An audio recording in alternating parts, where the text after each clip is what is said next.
미래인재센터 창업 이론과 실무 5주차. 오늘은 이제 비즈니스 모델과 관련된 캔버스, 비즈니스 모델 캔버스와 관련된 강의를 진행할 예정이고요.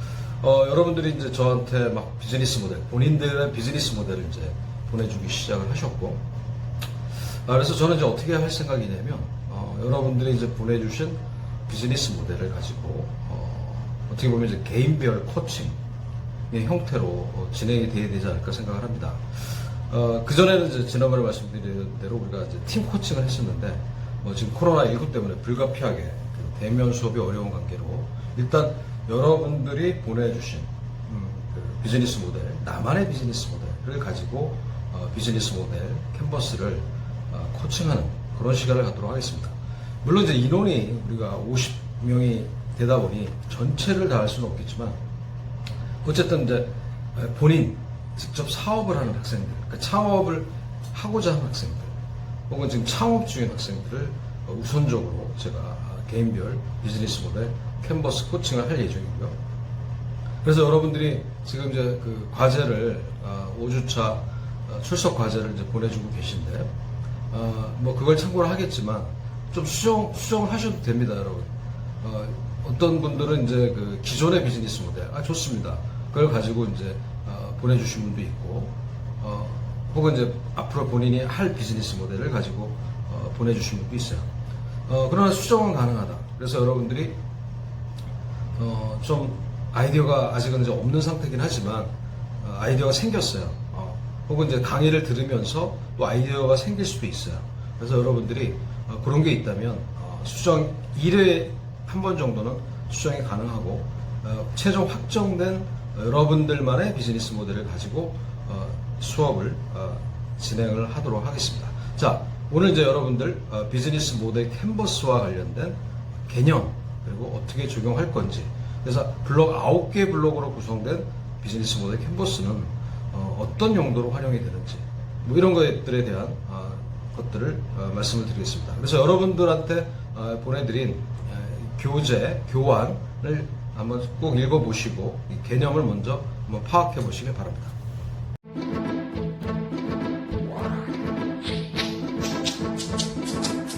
An organization's business model can be described with 9 basic building blocks: your customer segments, your value proposition for each segment, the channels to reach customers, customer relationships you establish, the revenue streams you generate, the key resources and key activities you require to create value, the key partners, and the cost structure of the business model.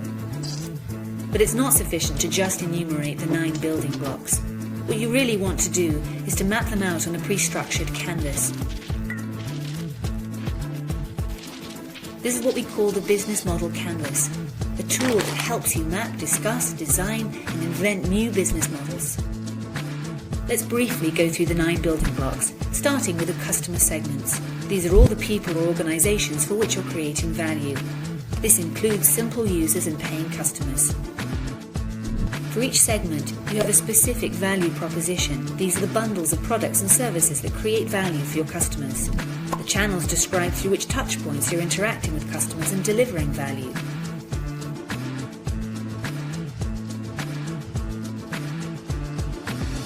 The customer relationships outline the type of relationship you're establishing with your customers.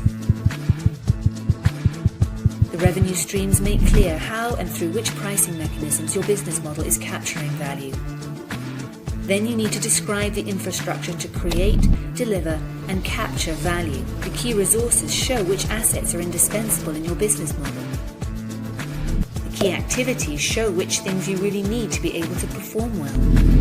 The key partners show who can help you leverage your business model, since you won't own all key resources yourself, nor will you perform all key activities. Then once you understand your business model's infrastructure, you'll also have an idea of its cost structure. So with the business model canvas, you can map out your entire business model in one image. This works for startup entrepreneurs just as well as for the most senior executives.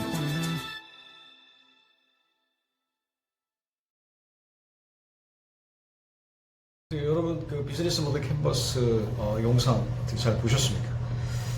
저는 이제 비즈니스 모델 캔버스 이거를 처음 접한 게 미국 시카고의 한 서점에서 제가 출장을 갔을 때 우연히 2010년도입니다. 그 비즈니스 모델 제너레이션이라는 책 한 권을 발견합니다. 제가 물론 이제 창업 강의를 하고 창업 컨설턴트로서 활동하는 입장에서 그 책을 보는 순간, 야, 이런 책이 있었구나. 야, 이 책을 한번 한국에서 소개를 했으면 좋겠다라는 생각을 하고 그 책을 이제 구매를 해서 이제 한국에 갖고 왔어요. 근데 이제 이 책은 2011년도 다른 출판사에서 출판이 됩니다. 아마 이제 다른 출판사의 그 대표도 이 책의 가치를 잘 알고 있었던 거예요. 그래서 이 책은 2011년도에 비즈니스 모델 제너레이션이라는 책인데 비즈니스 모델의 탄생이라는 제목으로 소개가 됩니다. 그리고 시간이 지나면서 그 비즈니스 모델 캔버스가 갖고 있는 이 툴의 효용성으로 인해서 많은 창업 교육에, 창업 세미나에 활용이 되고 있습니다. 실제로 미국 같은 데서는 이 창업 프로그램에 이 비즈니스 모델 캔버스를 통해서 2박 3일, 3박 4일 이런 식으로 이제 세미나를 하기도 해요. 우리나라도 이제 하고 있고 또 우리 이제 경희대학교 제가 하고 있는 우리 창업 이론과 실무는 이미 일찍이 다른 데서 소개되기 전서부터 이 비즈니스 모델 캔버스를 갖고 우리 예비 창업자들 대상 혹은 우리 대학생 대상으로 이 프로그램을 지금까지 운영을 해오고 있습니다. 많은 분들이 비즈니스 모델 캔버스의 효용성에 대해서 동감을 하고 있고요. 실제로 이제 제가 비즈니스 모델 캔버스를 갖고 스타트업 기업들 창업 컨설팅을 할 때 해보면 이 비즈니스 모델의 가치뿐만 아니라 이 비즈니스를 참여하고 있는 내부 구성원들과의 어떤 커뮤니케이션을 향상시키거나 잠재되어 있는 갈등 요소들을 인식하게 해서 이거를 또 해소하는 그런 역할도 합니다. 여러분들이 이제 영상을 보셔서 아시겠지만 비즈니스 모델은 총 9개 블록으로 구성이 되어 있습니다. 그래서 커스터머 세그멘트, 고객 세분화, 나의 고객은 누구인가, 그리고 이 가치, 고객에게 어떤 가치를 제공할 것인가, 가치 제한이죠. 그리고 고객에게 가치를 알릴 수 있는 채널은 무엇인가, 어떤 채널을 구축해야 되는가, 그리고 한번 고객이 되면 고객을 보유해야죠. 이탈이 되면 안 되잖아요. 그래서 어떻게 하면 고객을 보유하고 유지하고 확대 재생산할 것인가, 커스터머 릴레이션. 그래서 이 4개의 블록이 오른편에 있고 이 4개의 블록이 잘 돌아가면 또 돌아가야만 뭐가 생기죠? 레베뉴 스트림, 매출과 이익이 발생이 됩니다. 자, 그럼 매출과 이익에는 어떤 것들이 있을까? 또 어떤 것을 추가할 수 있을까? 이런 것들을 이제 생각해 보는 겁니다. 자, 그래서 왼쪽으로 가면 또 뭐가 있죠? 키 파트너십.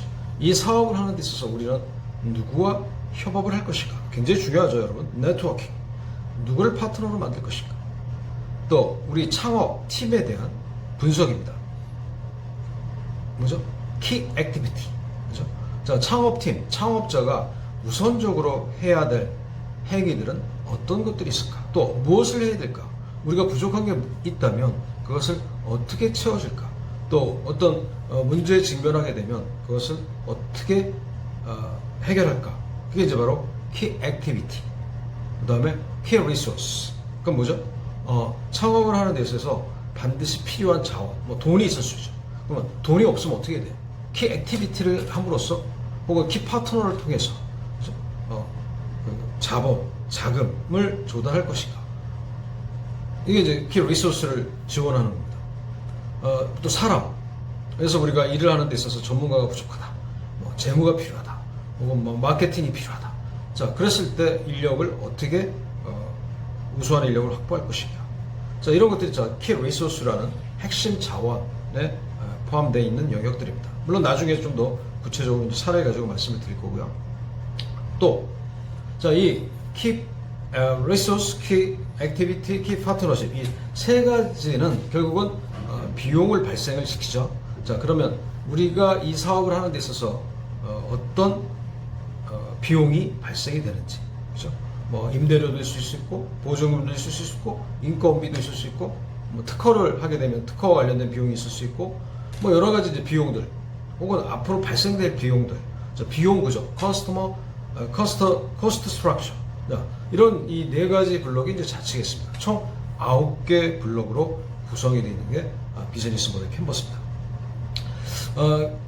그래서 이 9개 블록에 대해서는 여러분들이 이제 하나하나 제가 소개를 하겠지만, 어쨌든 여러분들이 좀 전에 보여드린 그 영어로 되어 있는 비즈니스 모델 캔버스라는 영상을 한번 몇 번이라도 한번 보세요. 몇 번이라도 보시면서 개념을 확실하게 파악을 하시고 이게 어떻게 상호작용을 하는지, 그죠? 그래서 비즈니스 모델 캔버스는 어떤 상호작용과 마치 유기체처럼 언제든지 변화무쌍하게 변화가 가능하다라는 그런 장점이 있어요. 그래서 우리가 막상 사업 계획서를 쓰면 그거를 고치는 게, 수정한다는 게 쉽진 않지만, 이 비즈니스 모델 캔버스는 언제든지 수정이 가능한 거예요. 언제든지 수정이 가능합니다. 자, 이제 한번 예를 들어보겠습니다. 인천의 한 스타트업 기업을 제가 컨설팅을 진행했을 때 5분으로 구성이 되어 있더라고요. 초기 스타트업 멤버들이 면면을 보면 아주 역량이 뛰어나신 분들이에요. 대표이사는 쉽게 말해서 지역에 어떤 영향력 있는 유지, 또 마케팅 이사는 지금 현재 병원 관련 가구를 제공하고 있는 그런 업체 대표이면서 마케팅 이사를 하고 있고, 또 플로리스트, 그죠? 화훼 전문가가 있어요. 화훼 전문가. 그 다음에 전산, 그 다음에 인터넷 마케팅 전문가가 있고, 또 디자인 학교, 대학교 교수님이 참여를 하셔서 그야말로 면면이 화려한 분들이 스타트업을 하게 된다. 자, 이 스타트업의 비즈니스 모델은 어떤 거였냐? 바로 책상 위에 정원이라는 컨셉이에요. 책상 위에 정원. 자, 무슨 얘기냐면 우리가 이 책상에 앉아 있는 시간이 많지 않습니까? 그러다 보면 이제 녹색 식물을 볼 수 있는, 그렇죠? 그런 게 쉽지는 않아요. 사무실에 있다 보면. 근데 또 화분을 이렇게 갖다 놓고 관리하려면 청소도 해야 되고 여러 가지 좀 번거로움이 있습니다. 그래서 이분들은 그 플로리스트, 화훼 전문가와 또 가구 쪽에 상당한 경험과 경력을 갖고 있는 분들이 아이디어를 낸 거예요. 자, 우리 책상 위에 마치 정원처럼 아예 세팅된, 디자인화된, 최적화된 가구 형태의 식물원을 한번 만들자. 근데 식물원이라고 해서 거창한 게 아니라 그 사무실에서 허브 식물, 그래서 허브 식물, 뭐 아로마라고 그러죠. 아로마, 그 허브 향이 나는, 그렇죠? 뭐 로즈마리라든가, 뭐 어떤 뭐 라벤더라든가, 뭐 여러 가지 있어요. 라벤더죠, 라벤더. 뭐 이런 것들을 키울 수도 있고, 또 물을 줘도 어떤 가구가 목재이지만 전혀 썩거나 어떤 변질되지 않는 그런 형태의, 어떻게 보면 굉장히 참신한 아이디어를 가지고 사업을 시작을 합니다.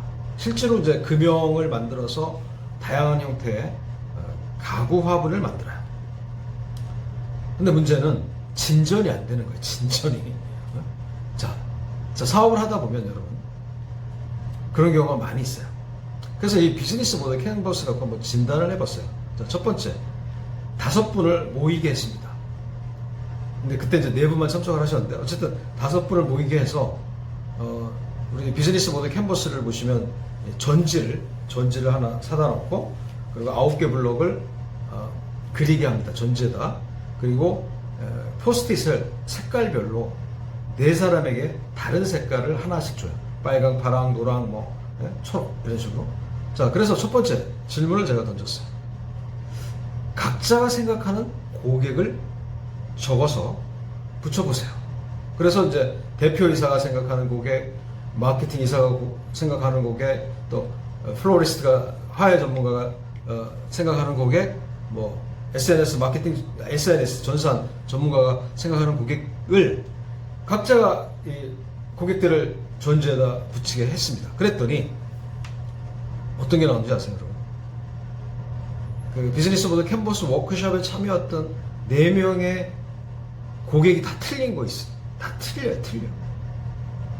대표이사는 자기가 아는 뭐 지역 기관장들을 고객으로 생각했고, 그 병원 가구 유통을 하시는 분은 의사들, 그죠? 병원 사람들을 고객으로 생각하고 있고, 그러니까 이런 자 구성원 5명밖에 안 되는 구성원들의 고객이 각자 틀리다 보니까 생각하는 게 틀리고 또 마케팅 방법이 틀리고, 그러니까 여러 가지 이제 잠재적인 갈등 요소가 있었던 거예요.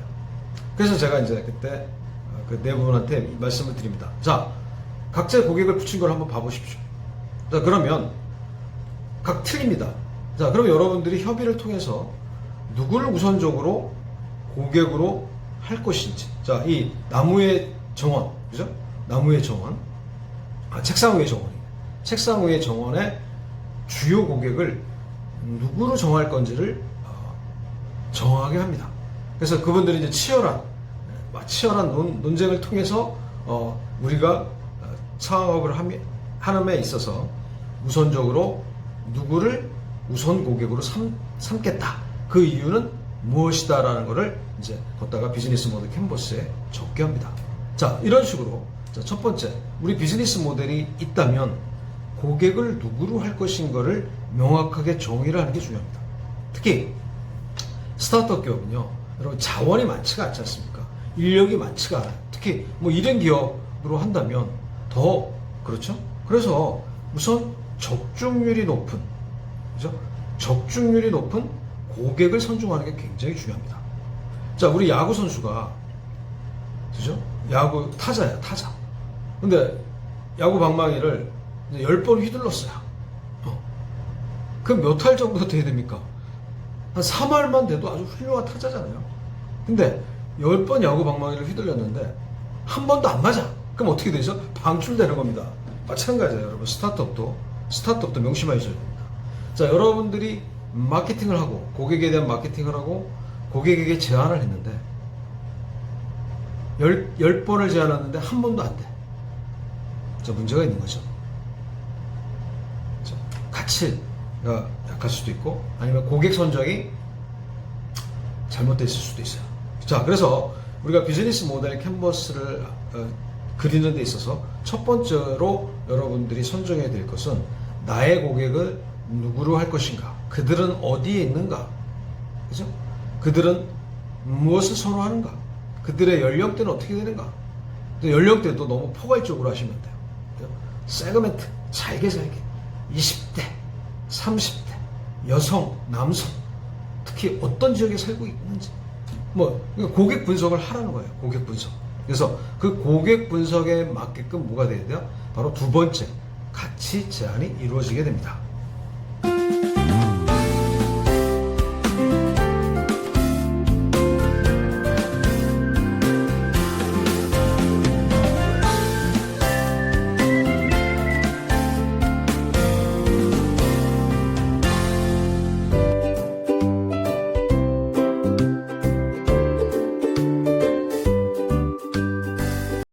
우리 이제 학생들 비즈니스 모델 중에는 외식업을 한번 해보겠다는 학생들이 몇 명 있어요. 오래전에 자기의 꿈이었다. 또 우리 이제 조리학과 관련된 전공을 하는 분들은 나만의 비즈니스 모델을 통해서 성장을 하겠다는 분들이 있어요. 자, 이런 형태는 이제 바로 점포 창업입니다. 입지가 굉장히 중요하죠. 자, 그러면 특히 점포 창업을 하시는 분들은 고객을 분석하기 위한 좀 나름대로의 상권 분석 툴 같은 거는 아셔야 됩니다. 그래서 여러분들이 이제 제가 여기 주소를 남길게요. 웹사이트 주소를. 그럼 여러분들 한번 들어가서 꼭 한번 시뮬레이션 해보시기 바랍니다. 자, 어떤 데냐면 소상공인 마당이라는 중소기업 벤처부 산하에 그 자영업을 지원해주는 웹사이트가 있어요. 소상공인 마당. 자, 거기에 들어가면 창업 지원이라는 아마 컨텐츠가 뜰 거예요. 그래서 그걸 클릭하시면 상권 분석 시스템이라는 그런 솔루션이 뜹니다. 자, 그거는 뭐냐면 일종의 이제 그 빅데이터를 한 군데다 모아놓은 거예요. 창업 관련된, 특히 점포 창업과 관련된. 자, 그래서 여러분들이 이제 회원 가입을 해야 됩니다. 회원 가입을 하시고 상권 분석 시스템을 한번 활용을 해보세요. 그래서 예를 들어서 경희대학교 그죠? 후문에 점포 창업을 한다. 그랬을 때 우리가 알아야 돼. 물론 이제 우리는 이 지역을 잘 안다고 생각을 하지만 또 이 지역을 잘 모르시는 분들도 있을 수 있어요. 그러면 이 상권 분석 시스템을 통해서 이 지역에 살고 있는 상주 인구, 그죠? 그거는 이제 바로 통계청 통계입니다. 그래서 10대, 20대, 30대, 40대 뭐 연령별 인구, 또 남녀 구성별 인구 뭐 이런 것들이 나올 수 있죠. 특히 이제 회계역처럼 이런 주요 상권들 같은 데는 유동인구 굉장히 중요하겠죠. 자, 유동인구에서 보실 때는 뭘 봐야 됩니까? 시간대별 유동인구, 그죠? 또 연령별 유동인구 이런 데이터를 보실 수가 있어요. 그래서 예를 들어서 이 7일 중에 평일은 잘 돼. 월, 화, 수, 목, 금. 근데 토요일 날, 일요일 날은 고객의 흐름이 없어. 자, 그럼 아이템을 잘 선정해서 들어가야 돼요. 그래서 평일 날, 그죠? 평일 날 매출을 극대화할 수 있는 비즈니스 모델. 그래서 오히려 입지에 맞출 수도 있어요, 비즈니스 모델을. 그 다음에 점포 운영을 할 때도, 자, 여기는 7일 중에 5일말 잔대는 상권이야.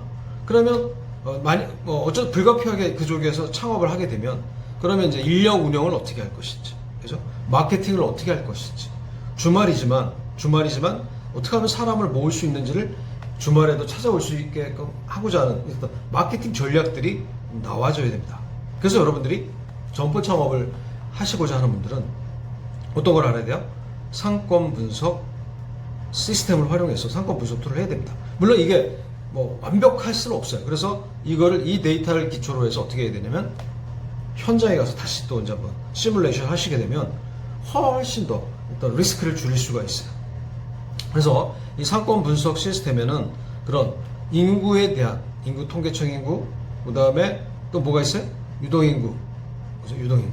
또 이제 어떤 게 있냐면, 자, 업태에 따라서 매출액을 또 여기서 볼 수가 있어요. 이거는 이제 카드사 데이터를 쓴다고 그러더라고요. 자, A라는 지역이 있고 B라는 지역이 있어. 우리 경희대 회기동 상권에 있겠죠. 블록별로 틀릴 수가 있어요. 정문이 있고 후문도 있고. 그 다음에 이제 또 우리가 회계역에서 이렇게 오다 보면, 그죠? 또 초입이 있고 중간이 있고 또 경희대 입구가 있어요. 자, 이렇게 찍어 보는 거야.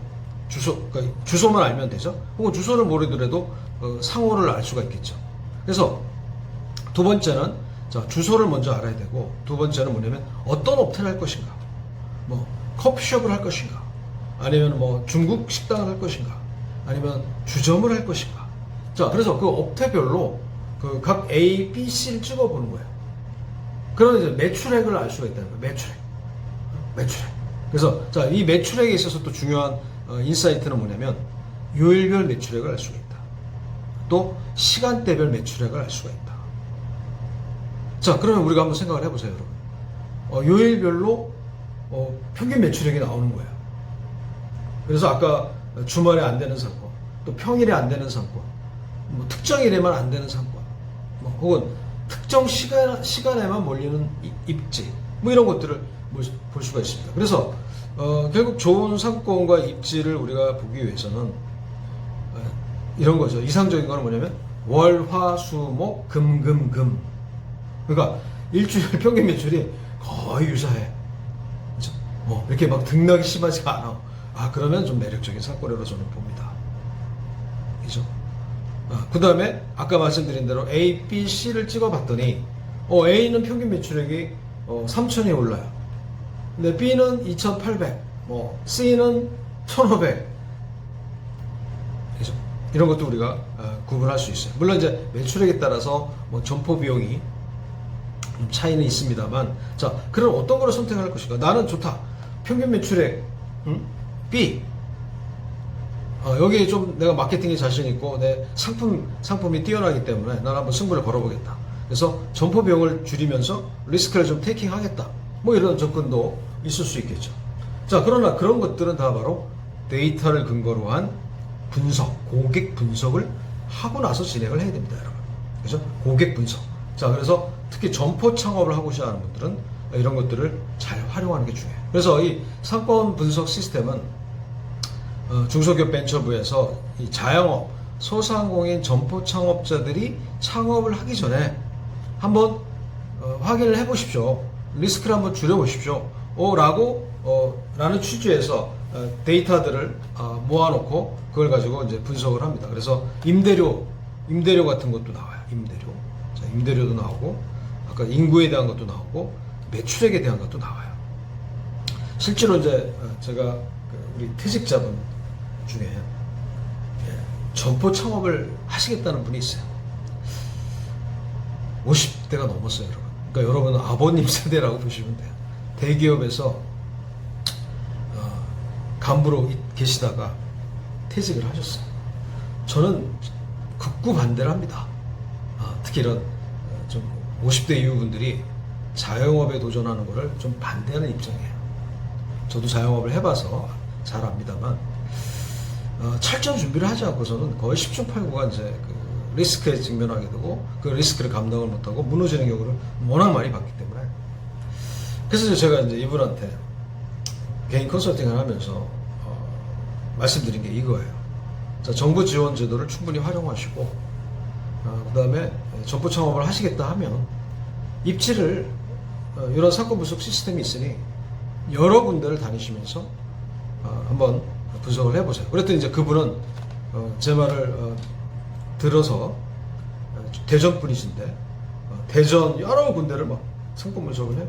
그 다음에 청주도 하고, 한 기간은 이분은 퇴직하고 나서 한 거의 6개월 이상을 이런 식으로 준비를 하시더라고요.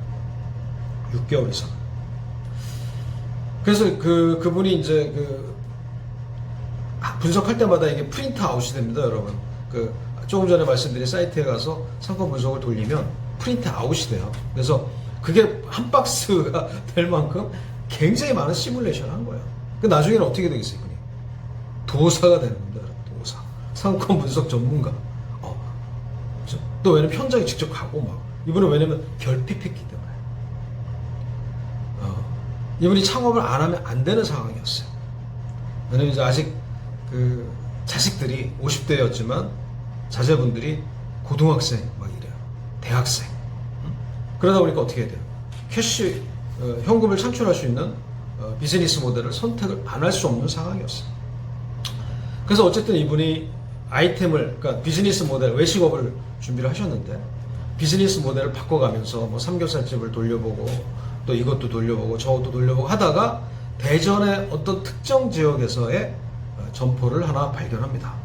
그리고 그 점포를 시뮬레이션을 해요. 상권 분석을 통해서. 또 현장에 가서 면밀한 또 발품을 팔아가면서 하고, 또 근처에 있는 부동산들을 다니면서 또 탐색을 합니다. 정보를 입수하고. 근데 이제 이분이 물론 이제 현장에 가서 보는 게 가장 좋긴 하지만 한계가 있긴 해요. 왜냐면 전체를 보기는 좀 쉽지는 않거든요. 그래서 반경 뭐 1km를 쫙 원형으로 다 둘러본다는 거는 시간도 많이 소요되고. 그래서 먼저 상권 분석을 하고 나서, 그러니까 이 상권 분석 툴을 통해서 상권 분석을 하고 나서, 그리고 좀 가망성이 있는 지역을 방문하는 게 좋습니다. 자, 그렇게 해서 이제 상권 분석을 해서 대전에 어떤 자리가 나왔냐면 장어집 망한 자리가 나와요. 장어집. 그러니까 시설은 망한 지 얼마 안 돼서 시설은 A급이에요. 조금만 고쳤으면 아주 훌륭한 점포가 될 수 있는, 그 규모도 좀 있어요. 자, 거기를 이제 선택을 합니다. 그리고 나서 이제 거기에 맞는 비즈니스 모델을 찾아서 집어넣어요. 이제 뭘 집어넣냐? 감자탕을 집어넣습니다, 여러분. 감자탕집. 그리고 거기가 이제 버스 정류장 앞이었는데 테이크아웃 할 수 있게끔 족발을 바로 창문을 만들어서 이렇게 테이크아웃 할 수 있게끔. 그러니까 저녁에 사람들이 들어갈 때 족발 냄새를 막 풍기는 거예요. 선풍기도 틀어놓고 싹 나가게끔. 그럼 어때, 사람들이 들어가면서 이거 막 냄새에 막 끌리잖아요.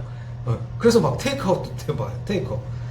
그러니까 이제 주 메뉴는 감자탕이고, 그 다음에 그 한쪽에다가 족발, 샵인샵 형태로 합니다. 근데 왜 그 족발을 테이크아웃 형태로 해놨냐면, 바로 배후에 거의, 저도 대전에 그런 상권이, 그런 데가 있는지 몰랐는데, 다세대 주택이 그렇게 많더라고요, 여러분. 네?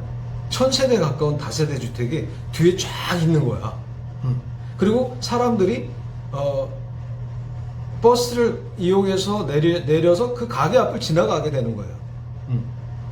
여러분, 장어집이 왜 망하는지 아시겠죠? 장어집 누가 1년에 몇 번 먹습니까, 여러분? 자, 그 상권에 맞는 아이템이 들어와요. 또 장어집은 여러분 객단가가 세잖아요. 그래서 이분은 이제 서민들이 즐겨 먹을 수 있는 비즈니스 모델로 감자탕집을 해요. 근데 이제 이분이 이제 감자탕집을 창업을 하셨지만 프랜차이즈를 하지 않아요. 만약 프랜차이즈를 했으면 회수가 안 됐을 거예요. 왜냐면 그 정도 규모면 뭐 인테리어 비용이 굉장히 많이 들어가는 비용을 투자를 해야 됩니다. 뭐 1억 이상이 들어가죠. 근데 이분은 그런 선택을 아주 안 해요. 왜냐면 창업 준비를 하면서 그걸 깨달은 거예요. 그래서 그분은 이제 어떻게 했냐면 대전에 아주 유명한 감자탕 맛집이 있어요. 그리고 거기를 이제 자주 가서 먹어요, 막 이분이. 그 사장님과 좀 친해졌어. 사장님과. 그리고 나서 그 사장님한테 강국하게 부탁을 합니다.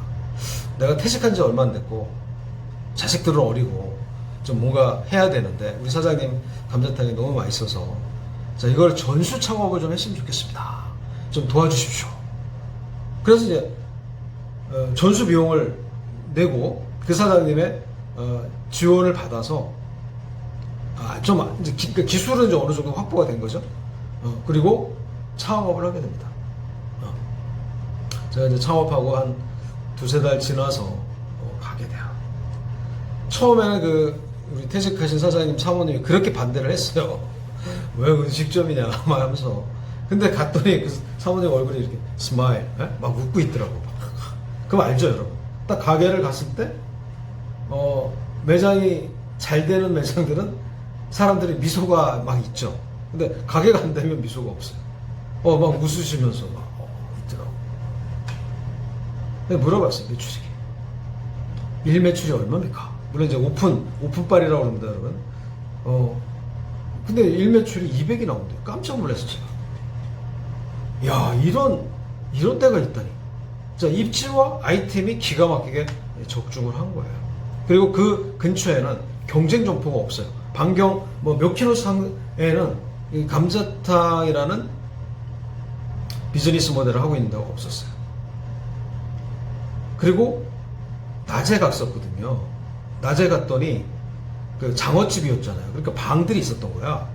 그 방 안에 주부님들이 그렇게 많이 회합을 하고 계시더라고. 낮에도.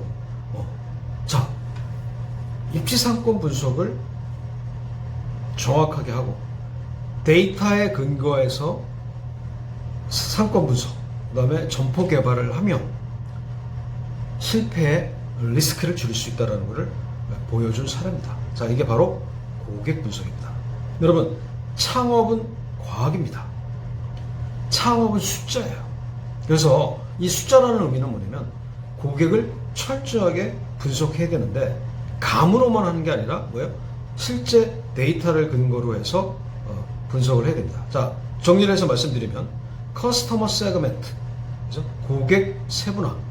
자, 이 고객 세분화를 하기 위해서는 여러분들이 다양한 솔루션을 가지고 고객을 분석하는 작업이 필요하다. 우리의 고객은 누구인가?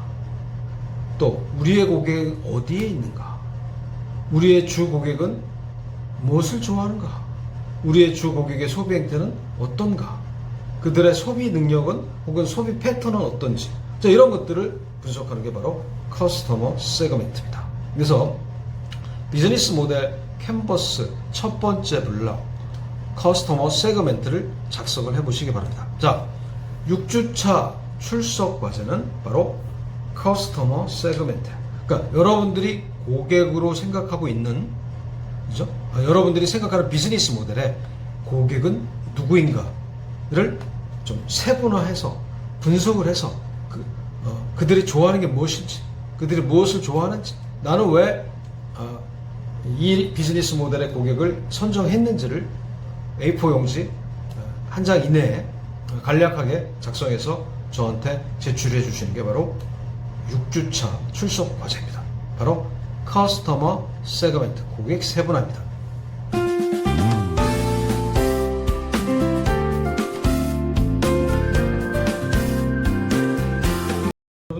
5주차 아마 수업 그 영상 첫 그 화면에 요게 있죠, 요게. 찾아라 나의 비즈니스 모델. 제가 이제 이 책을 좀 소개를 잠깐 해드리고자 합니다. 이 책은 그 우리 그 생활에 있는 다양한 비즈니스 모델을 좀 체계적으로 분석을 해서 소개한 책입니다. 그래서 이제 비즈니스 모델을 찾는 여러 가지 형태들을 카테고리별로 소개를 했고요. 뭐 이 책의 저자는 이제 일본 사람이고요. 번역서입니다. 번역서. 그래서 여러분들이 뭐 굳이 책을 뭐 안 사셔도 되고 그 서점에 아니 그 학교 도서관에 혹시 그 나의 비즈니스 모델을 찾아라 이 책이 없으면 출판사가 이게 The Initiative라는 데고요. 저자는 이제 히라노 아스시라는 겁니다. 그래서 잘 나가는 이제 비즈니스를 이제 인사이트를 통해서 한 거고 잠깐 그 책 그 제목만 컨텐츠만 잠깐 소개를 하면 1장은 이제 비즈니스 모델은 진화한다. 그래서 계속 비즈니스 모델 바뀌죠, 여러분. 바뀝니다. 자, 우리 이제 코로나19 이후에 또 변화된 비즈니스 모델을 볼 수가 있고, 또 코로나19 이전에는 그렇게 각광받지 않았던 비즈니스 모델이 코로나19 이후에 또 새롭게 각광을 받는 비즈니스 모델로 얼마든지 별 수는 있고, 또 기존의 비즈니스 모델을 업그레이드해서 변화시킬 수 있습니다. 이제 두 번째 장에는 인터넷에서 비즈니스 모델, 인사이트를 찾는다 해갖고 약 14개 종류의 이런 사례를 소개를 하고 있고, 3장에서는 이제 사람에게서 인사이트를 찾다. 이렇게 해서 또 여기도 17개 사람을 관찰하고 분석을 통해서 비즈니스 모델을 발굴한 사례를, 또 4장에서는 사물에서 인사이트를 찾는다. 사물. 뭐 이런 사례들이 15개 있습니다. 또 5장은 우리 이제 학생들 중에 돈을 좋아한다고 그렇게 적은 학생들이 있는데 그 학생들은 이 책 봐야 될 것 같아요. 뭐냐면 돈의 흐름에서 인사이트를 찾다. 6장은 유통과 시장에서 인사이트를 찾는다 해서 이렇게 이제 비즈니스 모델과 관련된 게 있고, 또 7장은 차세대 기술에서 인사이트를 찾는다. 이렇게 또 17개 정도의 비즈니스 모델이 소개되어 있습니다. 그 다음에 8장은 경쟁하는 이제 비즈니스 모델. 그래서 뭐 아마존, 알리바바 사례, 유튜브, 니코네코 사례, 뭐 등등 되어 있습니다. 그래서 이 책입니다, 여러분. 그래서 비즈니스 모델에 대한 아이디어를 좀 찾고자 하는 학생들은 이 책 참고해서 보시고요. 자, 여기에서 이제 나온 내용 중에 제가 2가지 정도를 한번 맛배기로 보여드리도록 하겠습니다. 사람을 통해 비즈니스 모델 인사이트를 찾는다 사람은 아마 여러분들도 보신 적이 있을 것 같은데, 저도 처음에는 이게 뭔가 그랬어요. 혹시 전철 이렇게 나오다 보면 그 빅 이슈라는 거, 뭐 책 같은 거 이렇게 막 판매하고 있는 거 보신 적 없어요? 저는 그래서 이게 뭔가 했어요. 근데 이게 뭐냐 했더니 그 영국 런던에서 시작한 비즈니스 모델이더라고요. 일종의 사회적 기업입니다. 그래서 이 회사는 홈리스, 그렇죠? 집이 없는 그런 노숙자들을 지원해주는 비즈니스 모델로 출판을 선택해요. 출판. 90년대 런던에서 시작을 했고, 어떻게 하면 이 사람들을 도와줄까라고 이제 생각을 한 창업자는 빅 이슈, 그죠? 좀 이슈가 되는, 사회적 이슈가 되는 것들을 취재를 해서 책으로 만들어서 그 책을 노숙인들에게 팔게 합니다. 그러니까 처음에는 이제 뭐 몇십 권을 이렇게 무료로 주나 봐요, 노숙인들이. 그래서 그 돈을 가지고 그 책을 이제 판매하면 판매 수익금이 생기겠죠. 그래서 다시 이제 책을 살 때는 돈을 내야 돼요. 그 대신 이제 판매 수익금을 또 나누는 거죠, 주는 거죠. 그래서 궁극적인 이 회사의 목적은 홈리스에서 탈출하게끔, 다시 말씀드리면 경제적인 자립을 할 수 있게끔 해주는 비즈니스 모델입니다. 그래서 홈리스를 지원하는 빅 이슈 이동식 서점입니다. 자, 이 핵심 포인트에 대해서는 제가 그 장표로 잠깐 소개를 해드렸죠. 한번 보시고 4번 취재원 같은 경우 이제 거기에 막 굵직굵직한 기사가 뜨는데 저명 인사들을 출연시키는데 이거는 거의 독점 취재를 한다고 그러더라고요. 그 저명 인사들이 그 빅 이슈에 취재에 참여하는 이유는 뭐예요? 바로 홈리스를 지원해주는 일종의 재능 기부를 할 수 있겠습니다. 자, 이런 식으로 뭐냐면 우리가 사람을 관찰을 통해서 인사이트를 얻고 그걸 통해서 사회적 기업을 이렇게 하는 사례도 있습니다. 그래서 여러분들이 이제 창업의 형태는 다양한 게 있습니다. 뭐 이런 일반 자영업 창업도 있지만 이렇게 사회적 기업, 그러니까 일자리를 창출해주는 비즈니스 모델로 창업을 하는 것을 사회적 기업이라고 해요. 국내에도 고용노동부 산하에 사회적 기업진흥원이라고 있습니다, 여러분. 사회적 기업진흥원. 거기에 가면 우리 특히 이제 청년 창업자들을 지원해주는 프로그램들이 많이 있어요. 뭐 정부의 정책은 이제 세 가지인데 항상 교육, 컨설팅, 정책 자금이에요. 그래서 한국 사회적 기업진흥원에 가면 사회적 기업을 지원하는 교육들도 있고요. 또 컨설팅 프로그램도 있습니다. 또 정책 자금과 관련된 내용도 있어요. 제가 자막에다가 넣어드리도록 하겠습니다. 그래서 한번 보시고, 자, 우리는 사람을 관찰을 통해서 얻는 사례를 하나만 더 소개를 해드리도록 하겠습니다. 사례는 이제 일본의 사례인데, 일본도 이제 그 대도시와 지방의 어떤 그 교육 수준, 그 다음에 혜택, 이런 것들이 아무래도 이제 차이가 날 수밖에 없죠. 거의 이제 대도시 중심으로 이 경제적인 자원들이 몰려 있다 보니까 상대적으로 지방에 계신 분, 그 지방에 있는 젊은이들이 이 교육 혜택이라든가 정보 혜택이라든가 이런 거를 좀 덜 받는다고 해요. 그래서 이 기업은 양키 인턴이라는 회사인데 지방의 저학력 젊은이들을 원석으로 키우는 비즈니스 모델입니다. 그래서 취업 시장에 혜택을 누리기 힘든 지방 출신자들을 교육을 시켜요. 그래서 교육회사죠. 교육회사. 첫 번째 비즈니스는 교육회사예요. 그래서 영어 회화도 가르치고 마케팅, IT 기술, 취업 실무 가이드, 그 다음에 개개인 능력 개발과 관련된 프로그램, 그다음에 도쿄 체험 등 이런 것들을 이제 그 교육을 통해서 가르친다고 그러더라고요. 그리고 자, 그러면 이제 어떻게 해요? 이 젊은이들이 이제 실력이 쌓이고 뭐 또 뭔가 역량이 향상이 되면 이 기업들과 매칭해주는 이제 매칭 프로그램을 운영합니다. 매칭, 그죠? 매칭. 그래서 이 양키 인턴에서 발굴한 젊은이들을 기업에 연결해 줌으로써 취업을 시키는 거예요. 취업. 근데 이 기업들도 참여를 하는 거예요. 기업들도. 그래서 근데 기업들 입장에서도 좀 좋죠.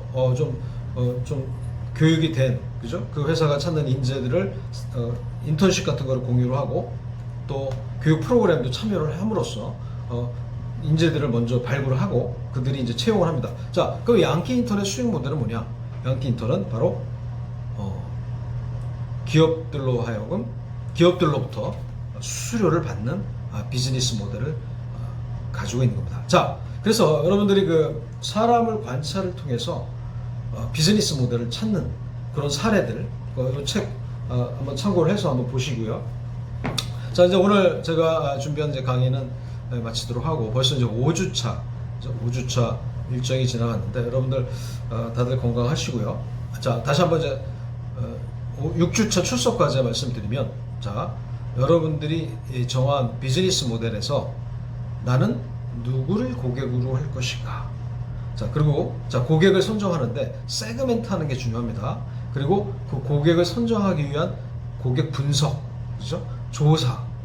그래서 나는 왜 이 고객을 선정하게 됐는지, 우리의 고객은 누구인지에 대한 것들을 A4 용지 한 장 이내로, 여러분 너무 길게 쓸 필요는 없어요. 한 장 이내로 여러분들이 작성해서 보내주시면 좋을 것 같고요.